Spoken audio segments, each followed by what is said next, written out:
This is Isaac Morehouse. Welcome to the podcast where we discuss education, entrepreneurship, big ideas, how to put them into practice in the real world, and above all, how to live free.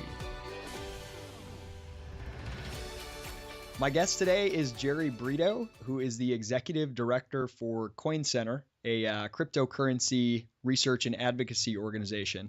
He's also an adjunct law professor at George Mason University, the host of the Surprisingly Free podcast, and kind of an overall technology junkie. Jerry, welcome to the podcast. Thank you for having me, Isaac. You bet. So let me get a little bit of your background and your story. How did you find yourself at kind of the intersection of technology and public policy? Well, it's, a little bit of luck, but a lot of it is just my interest. I've just been both just personally interested in politics since I was, small, and at the same time very interested in technology. And I've always been a tinkerer. My parents put me in Little League, and I hated it. I quit it, and I begged them to put me into night school computer classes so I could learn basic language programming.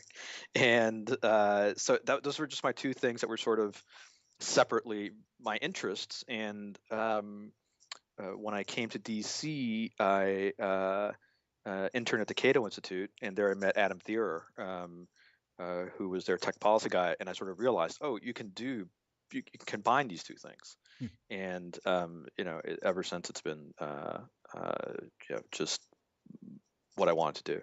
Do you ever find that as a tech guy, right, you're constantly in touch with all of the potential that humans have for amazing progress, rapid innovation, and you're kind of up to speed on all the cutting edge, yet you're in a town and working in a realm, policy, which is about as far on the opposite end of the spectrum as you can be in terms of like slow, bureaucratic.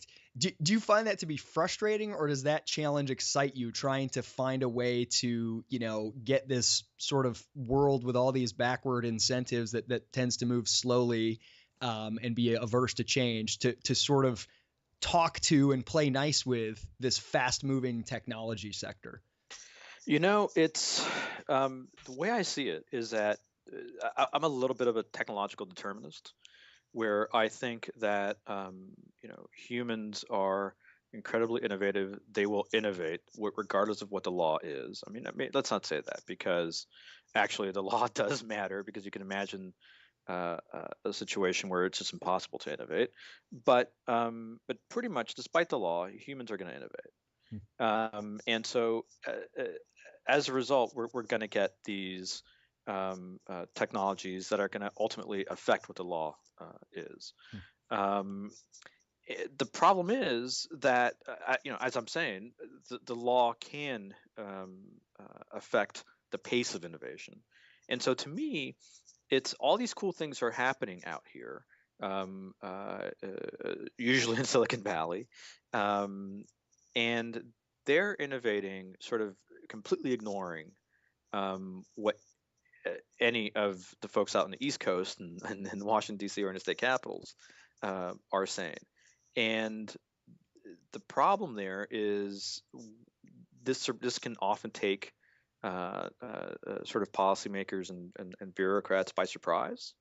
And then a bad reaction can really hurt the innovation and hurt sort of the public from getting access to that innovation. So anyhow, that's a long way of saying that to me, it's super important, and therefore I guess exciting, to help be a translator and help be somebody who keeps the world safe for innovation. Yeah. No, I mean, it's interesting. I've gone back and forth so many times trying to wrap my head around, like, what do I actually believe in terms of, I know that laws and able to broaden it out, the institutions we live under, I know that those matter, but it's sort of in what sense, right? Because I agree with you that humans will always find ways to innovate, and even in a really oppressive, socialistic or a planned economy like some of the former Soviet states, the the drive to innovate, it will be channeled into the black market. It will be channeled in different directions. And I almost see it as that innovation and that kind of entrepreneurial spirit, it's going to be there. It's a question of where does it manifest? And Right. give me your take on this. I think that one of the reasons so much of the innovation, and part of it's just the nature of the technology as well, but one of the reasons so much of the innovation has been in software is precisely because the institutional constraints, that the laws, the regulatory structure in any kind of physical goods is so detrimental. It makes it so hard to innovate. If you want to build a radical new, form of, I don't know, physical transportation, whether it's aviation or the automobile industry, I mean, you're just dealing with this web of regulations and vested interests. And so it kind of the regulatory structure can sort of determine, or for example, if you have a huge amount of rent seeking going on, some really entrepreneurial person will put those entrepreneurial energies into being a political entrepreneur. And trying to innovate, as in finding ways to, get the law to work in their favor and to, shut down their competitors instead of innovating to benefit consumers. So it's that innovation isn't going to be stifled, but like where you channel it is kind of how I think about it. I don't know. What's your take on the way that software has dominated? Do you think that regulation has a role to play there? I think you're absolutely right. I think this is, so, Mark Andreessen, I think it's in 2011, he wrote an article for the Wall Street Journal called "Why Software is Eating the World," which has sort of become seminal. Yep. And his point is, simply that software can automate and can make more efficient so many of the industries, so sort of legacy industries. And that's what we've been seeing. Little by little, industries have been being consumed by software applications. And I think where you see software being applied to make industries more efficient, it's just been where the low-hanging fruit is. They didn't start with the taxi cab industry. Yeah. Where we started was with publishing, and with communications and with social networking. But I think at this point, what we're seeing is that we're running out of unregulated industries to disrupt using software to make more efficient. And what's left are really big industries, really big spaces where consumers are going to be benefiting from innovation, when entrepreneurs can really reap rewards from innovating and disrupting, are all regulated industries. So if you think about what those are, you can start with transportation. And so we're seeing what's happening with Uber. You can see what's happening with self-driving cars. And again, that's very regulated. You can see what's happening with drones. But then it's also going to be education. It's going to be healthcare. And it's going to be finance. Yep. And these are all incredibly regulated. And so now these entrepreneurs don't only have a technical challenge, but now they have to play this regulatory game, which, as you say, there are incumbents who can rent seek, et cetera. And a lot of times, my experience has been that regulators, policymakers, they like the innovation and they want to foster the innovation, and they fully understand that legacy industries could stand more competition, and they want to make way for that. They just don't know how. They don't know how to get out of the way, and so they just need to be educated on what's necessary. And a lot of times they're more than happy to do that. They're not, it's not a rule that they are inevitably or invariably captured by the incumbents. Yeah. I want to come back and spend a good bit of time kind of on that topic, the possibilities and pitfalls of sort of educating lawmakers and trying to work with that regulatory apparatus. But before I do, I just want to ask a couple more questions sort of on your background. First, your personal website, jerrybrito.com. What does the skull and crossbones signify? Oh, nothing really. I just needed a logo. I've always just liked I have a friend who yeah, I think you know her, Jennifer Zambone, Uh-huh. who says that it's my Spanish heritage. You know, the Spanish traditionally through the medieval period, et cetera, have always been fascinated by death, and so there's a lot of skull representations in Spanish art. And I think it comes from that. I just think skulls are cool. I like sort of the reminder of one's mortality. That's about it. There's also a pirate element to that, Yeah, that's what I you know. wondered. Yeah, when Steve Jobs took the Mac team sort of away from internally away from the management at Apple, he put it in a building and he flew a skull and crossbones flag over that building. So I think that's pretty neat. Tell me just a little bit about your podcast, Surprisingly Free. How Well, how long you been doing it and how you got into that? so you mentioned that in my introduction, and I didn't correct you, but since I moved from the Mercator Center to come to Coin Center full time, I've stopped doing You don't that do it podcast. anymore. Oh, geez, I didn't do No, enough of my homework. I apologize. no, that's all right. But that podcast went on for about 2 or 3 years, and all the back episodes are there. And basically, there are a lot of very, very interesting folks who are academics or journalists or other practitioners who were doing a lot of great work in technology policy. And it was just a podcast. It was like a one-on-one sort of conversation, sort of like Econ Talk was the inspiration. So it was kind of like Econ Talk for technology Yeah. and technology policy. Um, all right. I want to know about because you were working as a basically a policy analyst at the Mercatus Center, which is a think tank. Um, and then you moved into being the executive director for a brand new organization, Coin Center. How did that come about? I mean, were you sort of just a leading voice on cryptocurrency and the policy implications? Did someone approach you, or was this your idea? Hey, there needs to be an organization specifically for cryptocurrency issues. How did Coin Center come about? Yeah, so I was at Mercatus for about almost 10 years, and there I started and directed something called the Technology Policy Program. And by the time I left, we were a team of four, focused on technology policy broadly, from old school sort of telecom, spectrum, copyright, patent issues, and increasingly it was emerging technology issues, so drones, 3D printing, cryptocurrency. And cryptocurrency was sort of my interest in the issue that I covered. And for the past 3 years or so, my life was sort of increasingly being consumed by only that issue. Hmm. When I first heard about Bitcoin in 2011, I was just floored Did, by did you the did you right away see, oh my gosh, this is huge, or yeah. did it take you a minute? Okay, yeah, it No, took me it that's took me a exactly it. minute. No, when I first heard about it, I was just immediately, I'm like, oh, like I was floored, by the elegance of the system, and just, you could see sort of the social and economic implications.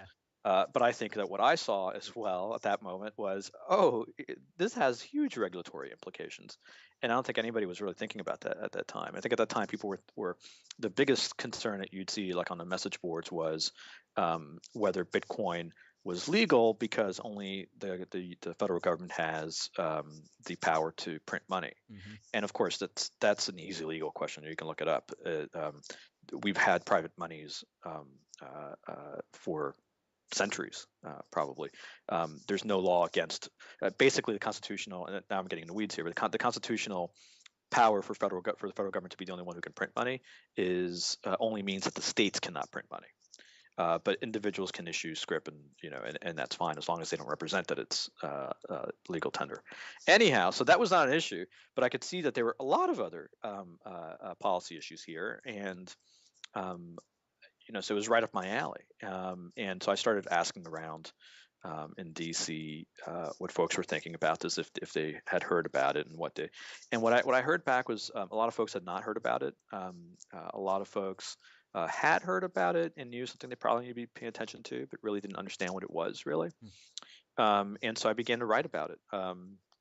I wrote the first sort of mainstream media article about Bitcoin for Time, and I got it some attention that way. But then with Andrea Castillo, I wrote something called Bitcoin: A Primer for Policymakers, which was sort of a short booklet that explained what the technology is, how it works, why it's important, and sort of what are the policy implications, and how you might want to think about those. Um, and that was very successful. It got really wide circulation that led to many briefings, many consultations. It led to eventually testifying in the first hearings that the Senate held on Bitcoin. So, over the course of those 3 years, I sort of became like the Bitcoin guy in DC. And increasingly it was just what it was the issue that was taking up all of my time at Mercatus. And the way the Coin Center came about is I had been friendly with Balaji Srinivasan, who's a partner at Andreessen Horowitz. Now he is CEO of 21, which is a Bitcoin company. He's doing that as well. And Balaji has been one of the sort of big evangelists for Bitcoin in Silicon Valley. And then also I had been sort of working a little bit with Robin Wiseman, who's now our senior policy counsel. And Robin did work with Alex Morkos, who's the founder of Hudson River Trading, now sort of emeritus from that. And he's now co-founder of Chain Code Labs, which is essentially an R&D shop for Bitcoin. And so Alex and Balaji had sort of come to the conclusion, which I also had sort of seen, which is why I was doing what I was doing. They'd come to the conclusion that there really was not a serious, credible, trusted voice for Bitcoin that could talk to policymakers, that could talk to the media. Bitcoin has had this very rogue libertarian reputation. Folks on Capitol Hill, at the agencies, and in the mainstream media, when they wanted to talk to Bitcoin and they wanted to pick up the phone and call Bitcoin, who would they call? There was really nobody serious and credible on the other end, and they really felt a need for that to exist. And so they approached me, and they said, "Look, if we start a Bitcoin think tank, will you head it up?" And I said, "No, that's ridiculous. Why? Why would you do that? Especially, because at Mercatus we had a very good technology policy program, and I was already doing this. And I said, you've got it right here." And they went away, and they came back a month later, and they're like, "No, really, we really, really need this." And I sort of came to a conclusion that it was necessary to have a full-time staff of folks dedicated to nothing but this. And that's how it came to be. And so we've been very lucky to have Alex and Balaji on our board, as well as Susan Athey and Jeff Garzik, who's one of the core developers of Bitcoin, and then some amazing advisors. And I was looking at your advisory board. It's some heavy hitters in the sort of tech VC world. You have and Mark Andreessen, you have Fred Wilson is on there as well. Is that right? Yeah. I mean, it's quite a collection of and influential these guys, people. Yeah, and the cool thing is that they really, really are passionate about this and really believe that this is it's sound like, I feel like sometimes it's easy to overstate, but I and these folks, we really believe that Bitcoin is as important an innovation as the web. Yeah, I had heard that and thought, okay, that must be crazy. And then I read, and I knew, increasingly was learning more about Bitcoin. And I read a little booklet that a good friend of mine, Steve Patterson, wrote, "What's the Big Deal About Bitcoin?" And that was when it finally, because that's when I understood that the difference between Bitcoin and the underlying technology of the blockchain. And I just realized like how revolutionary. I agree. I mean, I do think it's as big a deal as the internet.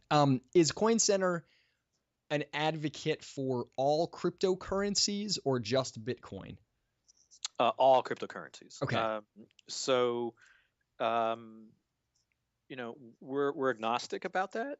But the truth of the matter is that Bitcoin is the 800-pound gorilla. Yeah. Whenever we Yeah. get a call to come give a briefing on Capitol Hill, it's a call about Bitcoin. It's not a call about Dogecoin. When I'm invited to speak on a panel, it's inevitably a panel about Bitcoin. It's not a panel about Litecoin, right? It seemed like there was this phase, and I'm not, I don't follow Yeah, this very closely, but where it kind of appeared like, hey, there's all these different right. altcoins, and Litecoin might be silver to Bitcoin's gold, and there's all these other, and then that all sort of died down quite a bit. Right.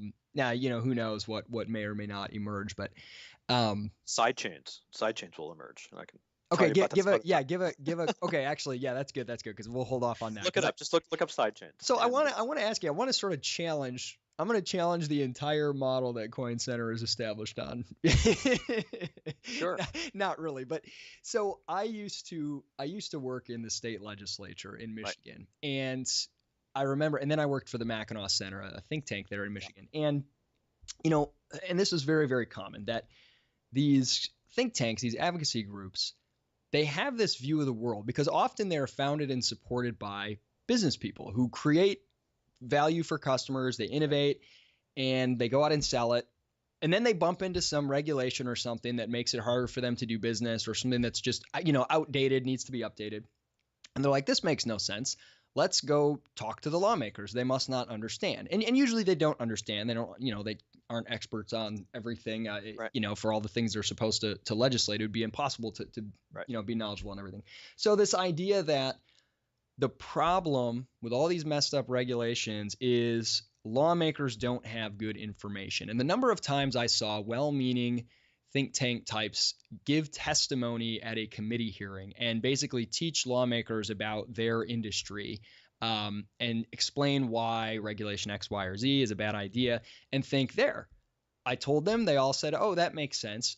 We've won. And in my head, I used to have a friend who say, or a friend used to always say, none of that matters. You have to be the biggest butt. He said, because you'll come in and say, hey, this is what should be done in telecommunications. And the lawmaker will say, hey, good study. You're right. That would be better. But if I do that, Comcast will kill me. And they give me a bunch of money. And I think you saw this. You see this all the time with sort of the naivete of innovators who aren't familiar with public choice theory and the messiness of the policy process. They'll launch something, like Outbox, the company that was, going to take your mail, scan it for you, and email it to you.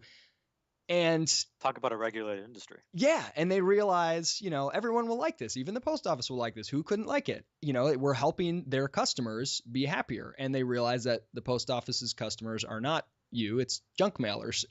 And they ran into that wall. And there's this kind of naivete, like, well, if we just tell them the right thing, they'll do it. And it usually doesn't work that way. It's all about who the vested interests are, because politicians are risk averse. They're going to put their finger in the wind and they're going to figure out, where is it safe for me to go? If I can pass this good policy and someone educates me on why it's good and I believe them, and if I can do that and get away with it, I'll do it. But if I can do that and it's going to hurt me, if the unions are going to come down on me, or whatever industry has a really strong lobby, I'm not going to do it. So what would your response be to, because you kind of said before that, hey, look, lawmakers, all they need is better information. Wouldn't you say that's kind of a naive way to look at it? Isn't it more about the incentives and where where are they going to gain politically and where are they going to suffer politically? And that means in terms of donations, in terms of PR, in terms of whatever, interests they're beholden to. How do you respond to that, more public choice critique? Oh, no, I mean, I can't disagree with anything you said. I think everything you said is, absolutely spot on. And I don't think that all legislators need is good information. I think sometimes that's the case. I think sometimes there is nobody on the other side. Like, so for example, I mean, and it's also, you have to think on the margin, right? Talk about thinking economically. So let me give you an example. Take New York's bit license. which is probably going to be, well, it's not technically the first state regulation about Bitcoin, but it's probably the most important, simply because it's gotten the most attention. They've done the most work on it, and it's likely going to be a model for other states, or other states at least are going to treat it as a model.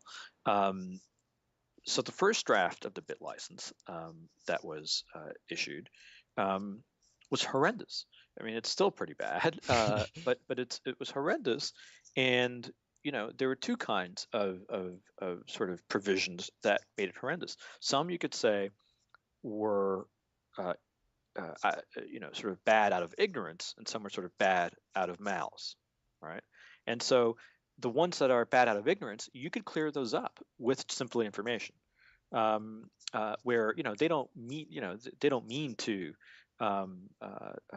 cover something with a require bit license of some companies, but their text is written does cover them. And so when you explain this to them, you explain, look, if you just change this wording here, it wouldn't cover these folks that you don't mean to cover. That's a low hanging fruit that you can get, and that is a win. And that goes back to my technological determinism, right? Where again, this is going to happen one way or the other. And so the question is it going to happen, in 5 years, and 10 years, and 20 years? And so to the extent that you can, on the margin, make it easier for some entrepreneurs, I think that's a win. It's interesting. I've always found a really helpful paradigm, this idea of a window of political possibility. Yeah. And at any given time, there's a range of policy options that are politically possible. And that window's ultimately determined by, sort of the beliefs of the public, the sentiment of the public. Right. You could say at one time, let's ban alcohol, and that was politically possible. Now you can't. That's outside the window. So right. the sort of big shifts come from shifts in public opinion that sort of reshuffle the deck in terms of, the interests at play and what the politicians can sort of get away with. But within that window, there are also better and worse policies within the window. That's right. So there's a whole range of, after the eminent domain thing, everyone was ticked off. And now there's this window where it's really politically profitable to pass, legislation that restricts government's ability to use eminent domain for private use. Great.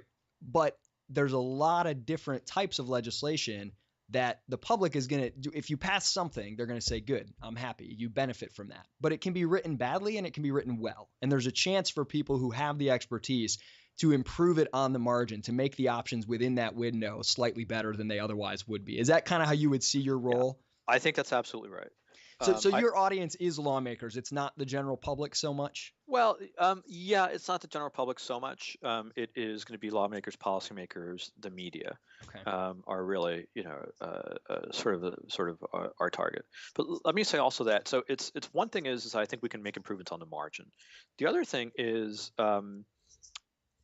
it's that if you, even being fully aware of all of the public choice constraints that lawmakers and we face, et cetera, I think something I've learned a lot while in the 9 months that we've been operating is how important it is to have a seat at the table, because so much of policymaking is not simply pure muscles. I mean, so Comcast can have a lot of sway over legislators because they make campaign contributions, et cetera, but it's not that transactional. It's not as transactional as I think we like to think sometimes.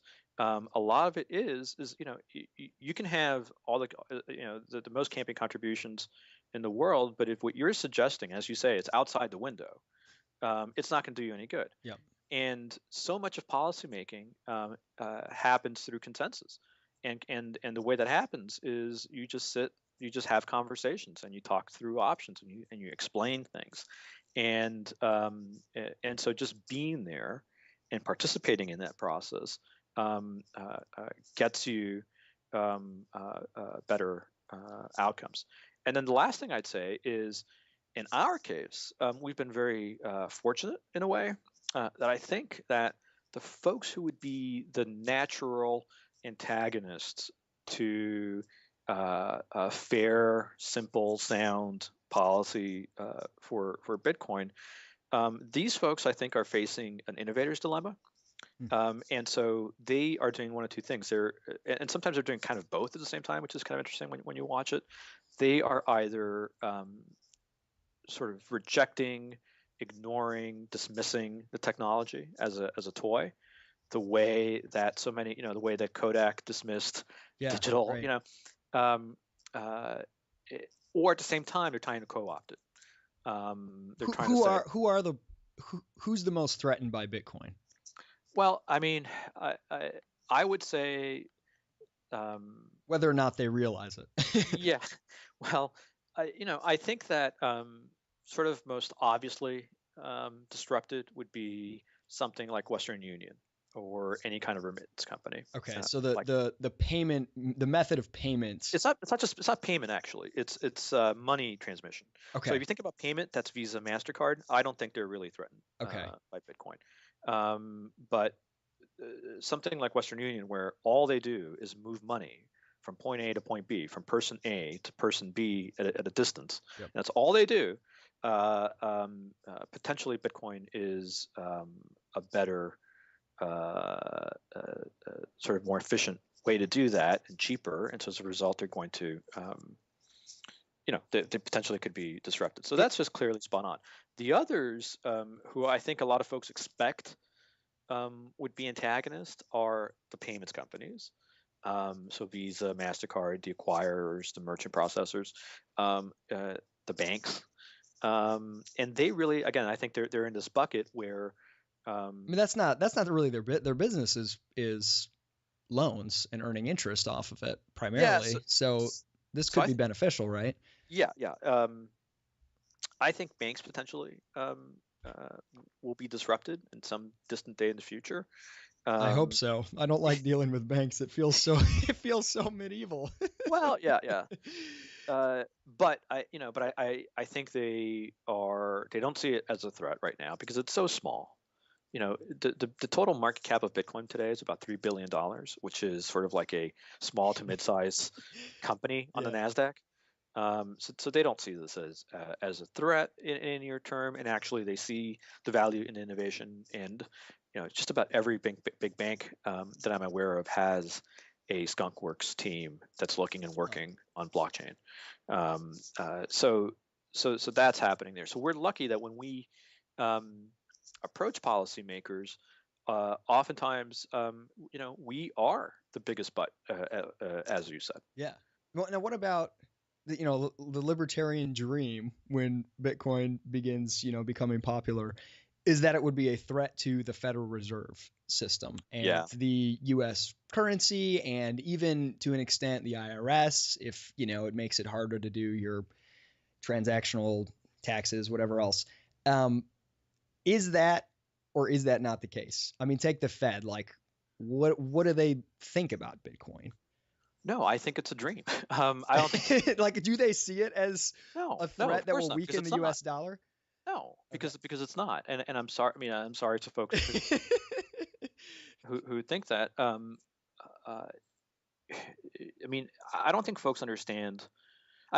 Here's the thing. I think some folks believe, and they may have good reason to believe. I'm not an economist, and I'm not, a specialist in monetary policy. I think a lot of folks believe that the dollar will soon collapse.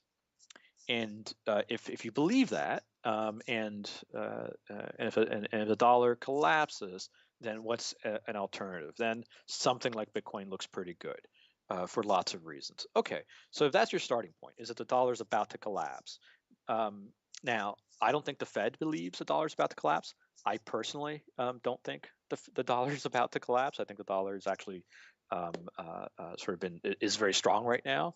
All signs point to it continuing to be the world's reserve currency.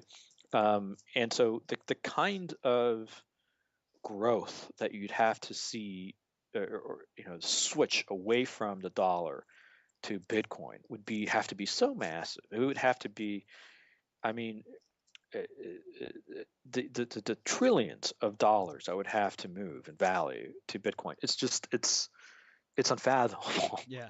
So I'm sorry. I don't see it, and I don't think, and the Fed certainly I don't think sees it, and so I don't think they they're concerned about it at all, and I don't think they should be.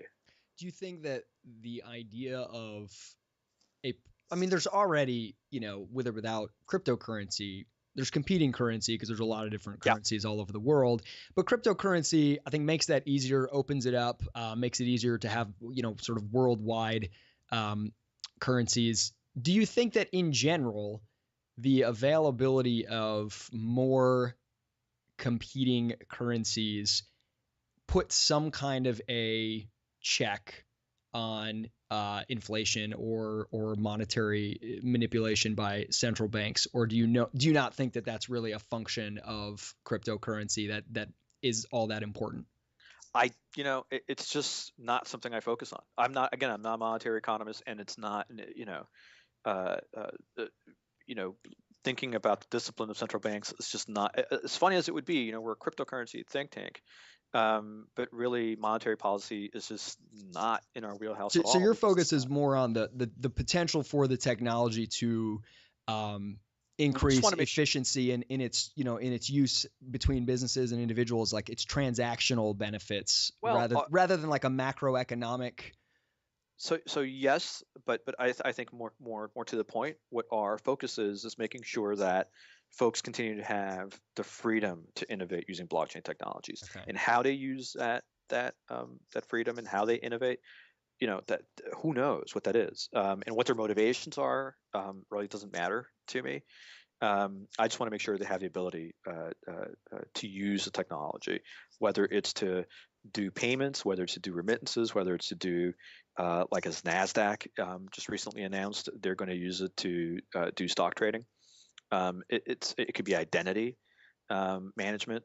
You could do so much with the blockchain, and we just Yeah. want to make sure that people are free as much as possible to be able to do that. So what would you say to the, because when you said sometimes it's having a seat at the table, there are certain phrases that I think Yeah, make people nervous, right? Like having a man in Washington, having yeah, a seat at the table for this reason, right? I mean, how yeah, many industries start out with, yeah, new technology, government's kind of messing with it because they don't understand it. We need somebody there to advocate for us. yeah, And at some point, that advocate yeah, themselves become the one trying to inhibit progress. Let's say some yeah. new, you become the great advocate for Bitcoin, some new variation of Bitcoin or something completely unlike the cryptocurrencies we've seen now starts to crop up. Now you're the vested interest Yep. and you're there and the regulatory capture thing, right? What do you say? How do you respond to that? The people who say, you know what? I'd rather have Bitcoin be the Wild West. I'd rather have it be this underground, Right. unregulated thing than to have an advocate there because that's going to lead to stagnation. How would you respond to that? So two things. There's a lot of responses there. One response is this: is that I think you're absolutely right, and I think will see this in the cryptocurrency Bitcoin industry. We will see people trying to raise the ladder up behind them. It's only a matter of time. I think we'll see that within 10 years. Um, how does Coin Center sort of insulate ourselves from that? It's that this is why it's so important to me that we are not a trade association, even though about half of our support comes from individuals, which is important to us. The other half does come from sort of leading companies in the space like Coinbase, BitPay, BitGo, Zappo, and from venture capitalists like Andreessen Horowitz and Union Square Ventures, et cetera. So although we get that support, it's very important to me that when we started Coin Center, we are not a trade association. We are an independent nonprofit that is focused on advocating for the technology and the freedom to use the technology, not for any particular company. And that's the only way that I personally would do it. And so that's how we insulate ourselves. But I think what's important is to me, is that this regulation is going to happen one way or another. Whether you would like Bitcoin to be a Yeah. Wild West and not be regulated, et cetera, the fact of the matter is that Bitcoin has been regulated since day one, since the day that Bitcoin was created and the network began. Whether you like it or not, certain laws, including the Bank Secrecy Act, including state money transmission laws, all already applied to Bitcoin and its use. And so it's regulated. It doesn't matter what you think. And so then, as these laws are reconsidered and better tailored to the new technology, et cetera, I think it makes sense to have somebody there that can try to keep it, try to keep the damage to minimum, shall Yeah. we say, Yeah. or say it positively, to make sure that it's the regulations sort of meet the regulators' ends without harming the freedom to innovate. Yeah. Um, so I think the regulation is inevitable. So the question is, do you want to you know try to make it better or not? And I think Yeah. it's worth making better, because the alternative is that through ignorance, which is more likely, or through malice, um, regulation makes technology so useless for mainstream use, so that it's only a small cadre of people who uses technology. And then again, I'm a technological determinist in some ways, and I think that eventually it will break through. But how soon will that happen? Mm. I'd rather see it flourish sooner and reach its potential sooner. It's interesting. I think there's a couple things that you mentioned now and before that I think are helpful in terms of the incentives you face at Coin Center. One is your supporters being, more diverse, not being a trade association. So you've Right. got, I'm sure many of the companies you mentioned are competing with each other. Oh yeah, And definitely. I think that's so valuable. I always found it interesting, this sort of trump card that sometimes lawmakers or people will use. I think it was somewhere in the HR industry, like PE, professional employment organizations or something like that. There were some regulations going on many years ago when I was in Michigan. And one of the things that lawmakers who supported it would say is, oh no, this regulation can't be bad because the companies themselves want it. They Oh sure. want to be regulated. And it's like, of Sure. course they do. They want to regulate themselves into a more secure position, right? That whenever the industry is begging for the regulation, it's usually a little bit worrisome. Now, unless it's an improvement on an existing one or something like that. But I think it's really important that you're not a trade association as much as an advocate for the ideas in general. And I also think it's cool and again, I know you said your main audience is lawmakers as well as media, but I think one thing that a lot of advocacy organizations underestimate, even those who focus on lawmakers, is the way in which one of their most powerful tools are actually the more average constituents that follow them. So I know there's some interesting studies. It was one of the GMU econ professors, or a couple of them. It might have been Pete Leeson and somebody else, on the impact of state think tanks, and it sort of showed that their impact on policy was like hard to figure out if there was one, but their impact on public opinion was very clear. They had an ability to impact public opinion probably more strongly than they even did given policies. Now, those are also policies that have a lot more vested interest, that have been there for years compared to the one that you're in. And I think that's something that's often underestimated. So even, if you go, let's say, testify in committee, I don't even think the benefit there is so much that the people who hear you, the lawmakers, are going to say, oh, my mind has changed, my vote has changed. Right. But that, hey, here's a clip of me testifying, here's a little synopsis of what we said, the more sort of member of the public, and especially the influential members of the public, whether they're in the media or whatever, that can help shape public opinion. And that's what lawmakers are really looking to. They're going to say, I'll do this, but will it hurt me? And if it's something that the public knows nothing about, then it probably won't hurt them. But if it's something that the public knows a little something about, and if they hear, hey, this is the guy that's trying to slow down Bitcoin, I've read about Bitcoin, I've heard about it, Coin Center sent me a t-shirt, by the way, a great t-shirt, I have one. Anyway, I think there's kind of an impact there in the way that the public.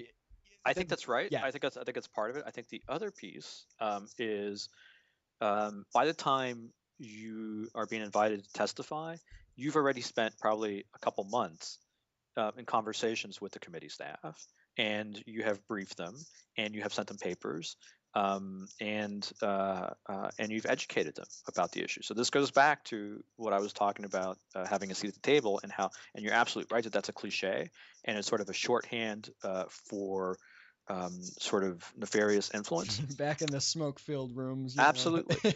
But it's important because part of that is, and part of why I think what we're doing is so valuable is, um, uh, if you can be the person, to frame the issue, for the legislature, for the member, that's super valuable, right? Who is going to be the first person from whom they hear an explanation of what Bitcoin is? Is it going to be us, or is it going to be law enforcement who, understandably, um, will frame it in a different way?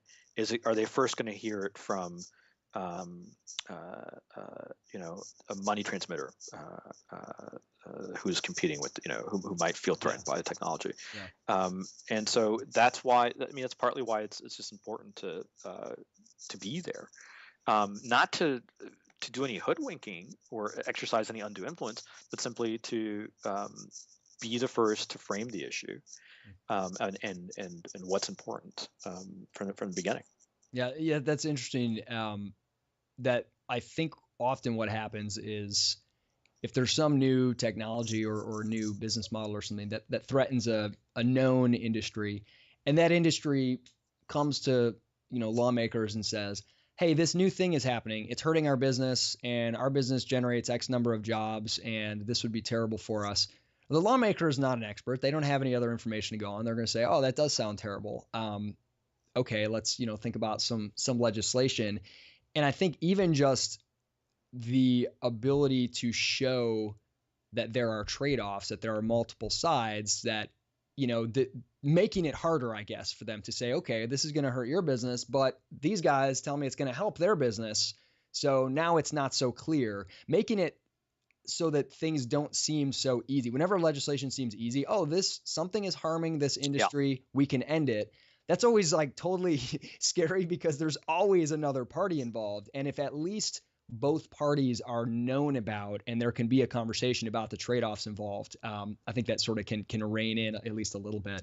So let me ask you, Jerry, I mean, what do you think, what are the biggest threats to slow down the innovation of Bitcoin and the blockchain more generally? And then what do you see as sort of, I don't know, the future of technological freedom? What are the things that you are concerned about and excited about?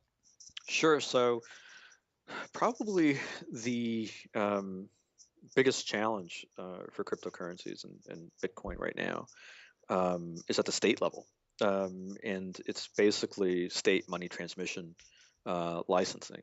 Oh, I never even thought of that. Yeah. So if you're in the business of transmitting money, you need to get a license before you can operate, and you need to get a license in each of every state that you Wow. operate. So if you're an internet business, you know what that means. That means 50 different licenses. And these licenses are not cheap. I was recently talking to one of the co-founders of Coinbase and the general counsel of Circle, which they're both sort of wallet and Bitcoin exchange services. And they came to, they sort of had the same stats, which is that in order to get about 25 states, so about half the states, it's taken them 2 years of work and $2 million in attorney's fees. And they're startups, right? So they're well capitalized startups. If you're somebody in a dorm room with a idea, what do you do? I mean, just today it was announced that there are these Princeton students who were charged in New Jersey with violation of the money transmission statutes there for producing some open source software, and that was settled today, happily. And it's if you're a small business and before you can even begin, you need several $1 million. This is before day one. You need several $1 million to get licensed. That's a huge barrier to innovation. Now, it's a couple things. It's number one, states right now are in the process of looking at their money transmission laws and seeing how they apply to this new technology. And in a lot of important ways, the technology, allows for things that these laws did not conceive of, right? As you can imagine. And so they are revisiting these laws. And so we're engaged with legislators and regulators in several states to help them think through these issues and making sure that they only cover the folks who they need to cover. So, let me give you an example of this. It's a little in the weeds, but it's important. If you think about, why do we have these laws? These laws are essentially consumer protection laws. They sort of emerged in the era of money orders, where let's say you are a low-income person, you don't have no bank account. It's amazing. I don't think how many people don't realize how many folks in the U.S. Are unbanked, have no bank account because they live paycheck to paycheck. And so you need to pay your electric bill, and the electric, you have no checking account. So what do? Well, you go get a money order, so you can pay your electric bill. And so you mail in, you go to the store, you get a money order, you mail it in. And when you mail it in, the electric company goes to cash it and it bounces.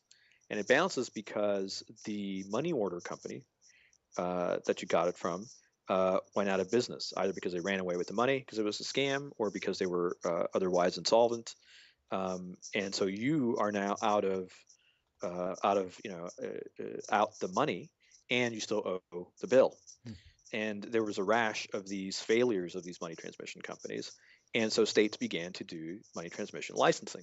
And so if you are holding money on behalf of a customer in order to transmit it or otherwise, and you're not a bank, banks already have their own banking regulations. But if you're not a bank, you're just a company that's holding money on behalf of a customer and transmitting it, et cetera, you need to be licensed. And licensing is a background check. It is capitalization requirements.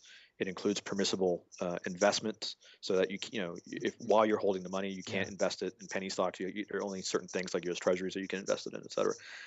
It is a bonding requirement, so you have to have a bond. So if you've got a business, hopefully there's money there to make customers whole. There's that whole set of, so that's the purpose. So it's all based on the assumption that you're going to be holding this money for some period of time. Yeah. Bingo. And so this potentially makes sense for a lot of Bitcoin companies that are going to be holding consumer funds. We've seen sort of some of the very early first wave of amateur Bitcoin companies like Mt. Gox collapse and sort of leave their customers hanging dry. So you could potentially imagine why you'd want these laws. But here's the deal. Bitcoin, cryptocurrency, allows for the first time to have divided custody.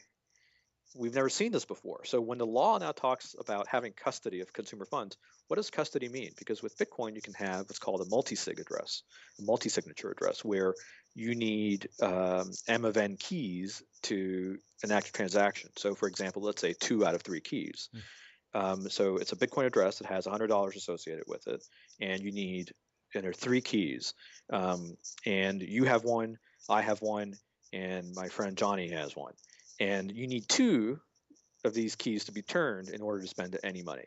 So who has custody of the funds? Right? Fascinating and new, and something that legislators probably don't know about at all when they're writing these laws. And so we need to make sure that custody is defined in these laws, so that it only means if you have sufficient keys to unilaterally execute or prevent a transaction. And if you define it that way, and that's a little legalese there, but if you define it that way, then it only really covers the types of companies that the legislators intend to cover, right? Those who actually have custody. And then when you have innovative firms who are doing interesting things with multi-sig technology, providing security, et cetera, and they only are holding one of 3 keys, and the customer has the other 2 or whatever. Let's make sure that those companies are not covered under those laws. That's a big task to be dealing with so many state level. Wow.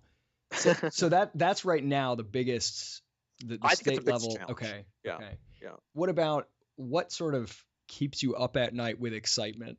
What do you see as like the most exciting? It doesn't even have to be in cryptocurrency, in technology, the most exciting development that you get thrilled about. It's Bitcoin. Are you kidding me? Well, okay. Wait, let's get more specific.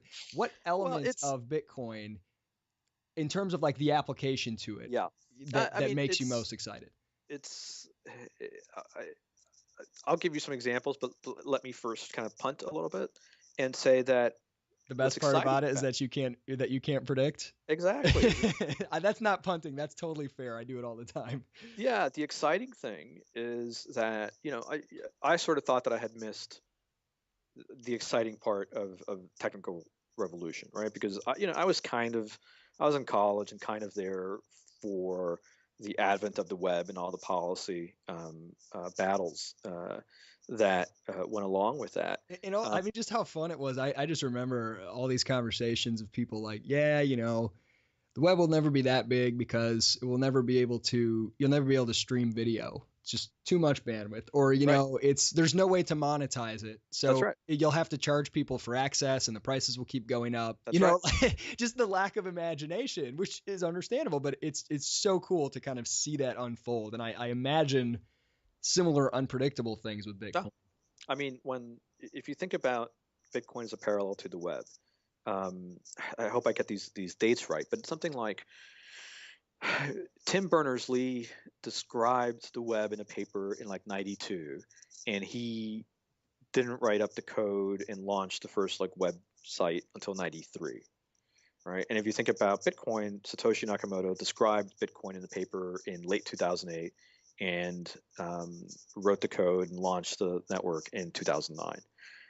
So that's where we are. And if you think about the web, we didn't have a broadly available commercial web browser until about 2 years after Tim Berners-Lee began the web. So that was Netscape Navigator with Mark Andreessen. Yeah. And then even then, the web was pretty useless because there was no good way to search it. It wasn't until like 4 years after that that we got Google.